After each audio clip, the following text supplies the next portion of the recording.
A very good afternoon and welcome to Lunchtime News, come to you live from the Newsfirst Center here in Colombo. I'm Florine Rajendran and here's a look at your headlines. 42 individuals arrested for violating election laws. The presence of international observers at talks with the Sri Lankan government is important, a statement by the leader of Tamil National Alliance. The number of houses damaged owing to strong winds in Monoragala rises to 35. CIA says the Islamic State militant group may have up to 31,000 fighters in Iraq and Syria. In those stories in detail now. A press conference was convened at the Bishop's house in Colombo this morning regarding the Pope's visit to Sri Lanka. Speaking at the press conference, Archbishop of Colombo, His Eminence Malcolm Cardinal Ranjit said that Pope Francis will arrive in Sri Lanka on the 13th of January next year. His Eminence Malcolm Cardinal Ranjit speaking further said that the Pope will be officially welcomed at an event at the Katunayake International Airport on the day of arrival and will later be escorted to Colombo along the Colombo-Negombo Road in an open-top vehicle.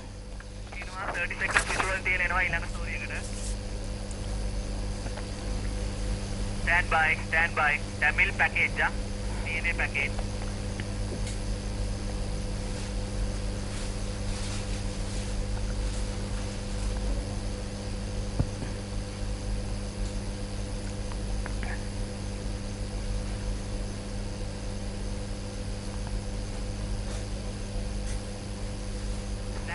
Stand by. 5, 4, 3, 2, 1. In other local news, the Tamil National Alliance has sought an international observer's presence at talks with the Sri Lankan government. Responding to President Mahinda Rajapaksa's interview to The Hindu published on Thursday, in which he said his government was open for talks with the TNA, leader of the alliance Sambandhan said they are prepared to talk, but in the past this has been without a time frame. TNA leader Sambandhan has told that the alliance would very much like an international observer's presence at talks to ensure that the commitments reached at the talks are known to everyone. The TNA welcomed President Rajapaksa's statement to The Hindu that he was committed to working with them to implement the 13th Amendment. However, the TNA leader said they do not agree that police powers should be excluded as envisaged in the 13th Amendment. Sambandhan added that the TNA was not seeking defence powers but merely police powers for law and order.